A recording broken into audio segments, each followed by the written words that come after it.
Endiki mavzuliksimizin mavzusu hürmetlik vatandaşım Gökmen'in Tayvan Panama diplomatik münasebetini üzde. Tayvan'ın Cungu doğrusudu göz karşı mucimel bulması lazım dep görsetti mavzuluk makal haber. 6. ayının 14. günü Cungu'ya nazar torbitide ilan kılındı haber. Mundak başlandı. Tayvan matbuatları mundak haber kıldı. Prezident Mahkemesi'nin nüfuzluq siyasi erbabı Gökmen 14. günü Taybide muhbirlarını kütüveli yığını ötküzüp, Panama'nın Tayvan bilen diplomatik münasebet üzgelligiga Tayvan'ın kandak muamele kılışı gerekligi doğrusu toxtaldı. O mundaq görsetdi. Diplomatik münasebetini üzüş vakası Tayvan davamlıq muşundaq turamdı degan meseleni Tayvanlikning esiga saldı. Hükümet rəhbərləri Beijingni tanqid qilish bilan cheklanib qolmasligi kerak. Qiladigan ish agar normal davlat bo'lishni xohlaydigan bo'lsa, nima qilish kerakligini o'ylash kerak Tayvan deydi Gökmen. Hükümet ko'p o'ylanib o'ltirmasligi lozim. Jungo'ga mujmal pozitsiya qo'llanmasligi lozim. Gökmen muxbirlarni kutib olish yig'inida mundaq dedi. Jungo'ga to'g'lab turish yaramaydi. Tayvan hozir Junhuamingo deb ataladi.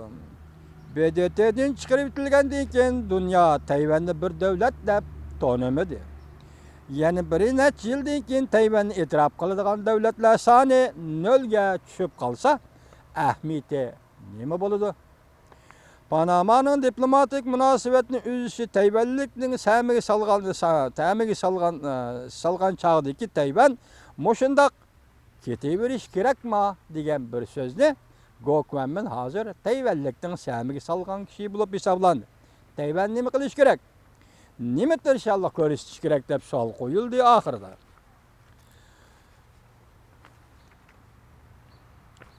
Bunun qarta diplomatik münasebet o'rnatgan Tayvan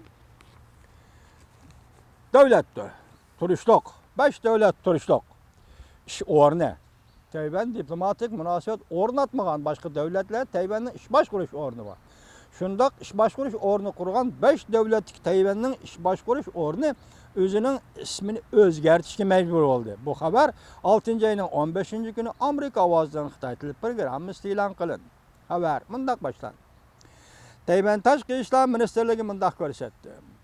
Chet elda 5 davlatda turishliq Tayvan ish boshqarish o'rni Jungo'ning besimi orqali ism o'zgartirishga majbur bo'ldi. Bu to'g'rida Kuomintang qonun komitetining a'zosi mundaq hisobladi.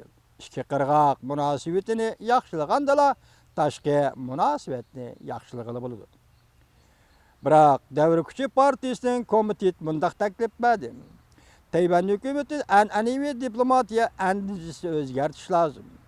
Yangi pul tepish, yangi yo'l tepish lozim, kechiringlar. Tayvan Tashqi ishlar ministri bayonotchisi Wang Mingning haftaning 4. kuni mundaq ko'rsatdi. Jungo diplomatiya sohasi Tayvanga besimish iltifatida. Tayvan bilan diplomatik munosabati bor davlatlar tortishib ketib qolmasdan Tayvanning boshqa davlatlarda turishliq ish boshqarish o'rnining ismini o'zgartirishga besim iltifatida. Bayonotchi Wang Mingling mundaq ko'rsatdi. Jungo mushundaq mutahamlik bilan besim shiltiyverdigan bo'lsa, Tayvan xalqining hissiyotiga daxl taruz yetkazadi. Nigeriya, Dubay, Bahrayn, Iordaniya, Ekvator qatorliq davlatlar turishliq Tayvanning ish boshqarish o'rni organlari Jungoning besimi orqali o'zlarining ismlarini o'zgartirishga majbur bo'ldi. Kechiringlar. Davr kuchi partiyasidan Lin Yong mundaq ko'rsatdi. Hukumatning Tayvan nomida Birlashgan Davlatlar Tashkilotiga kirishini qo'llaymiz. Jungo bilan bir Jungo siyosatini tortishib o'ltirmasligi kerak.